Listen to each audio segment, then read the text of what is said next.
Afrique Économie Podcast le rôle accru des cabinets de conseil en investissement en Afrique par Stanislas Ndayishimiye sur sa plateforme. Ebano Finance a déjà plus de 450 opportunités d'investissement, qui totalisent plus d'1 milliard d'euros. CC0 Pixabay, Steve Pébé. La Banque africaine de développement tiendra du 7 au 9 novembre prochain à Johannesburg la toute première édition de l'Africa Investment Forum (AIF). Un nouvel espace de rencontres et de transactions entre promoteurs de projets, investisseurs et décideurs institutionnels. Mais le financement des projets nouveaux et le développement des affaires existantes, c'est surtout le travail quotidien des cabinets de conseil et des banques d'affaires qui se bousculent sur le marché africain. Plateforme dédiée surtout aux petites et moyennes entreprises africaines, Ebano Finance veut mettre en relation porteurs de projets et financiers, comme l'explique Adram Ndione, son cofondateur. Nous sommes complémentaires aux banques. Donc, le premier message qu'on donne aux jeunes, c'est de dire qu'il y a des alternatives au financement en dette que donnent les banques, dit-il. Puis il ajoute, nous apportons d'autres types de financement. Nous le faisons à travers une plateforme, qui est gratuite pour les entrepreneurs.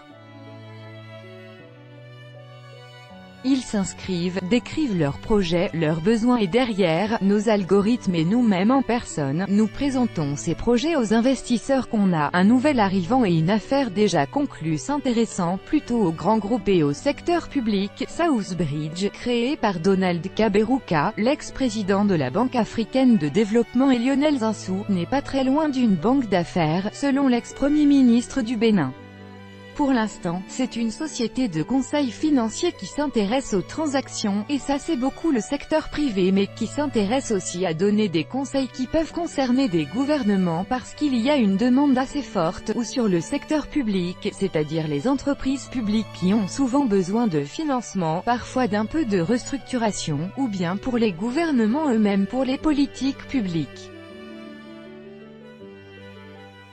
Il y a un certain nombre de politiques qui demandent d'avoir des conseils financiers, notamment parce que nous avons des problèmes un peu partout en Afrique subsaharienne à mobiliser des ressources.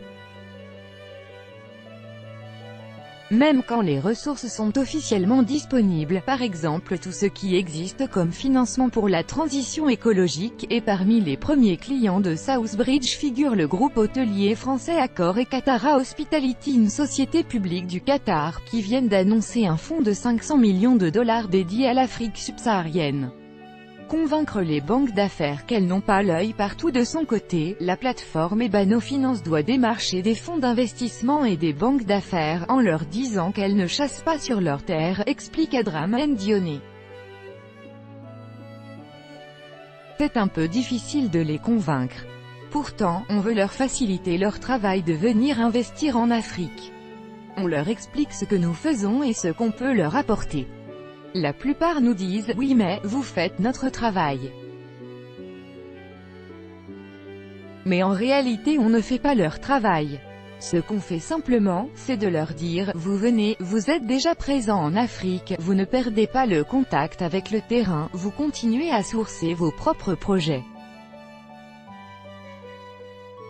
Nous ce qu'on fait, c'est de vous apporter le projet que vous n'avez pas réussi à avoir ».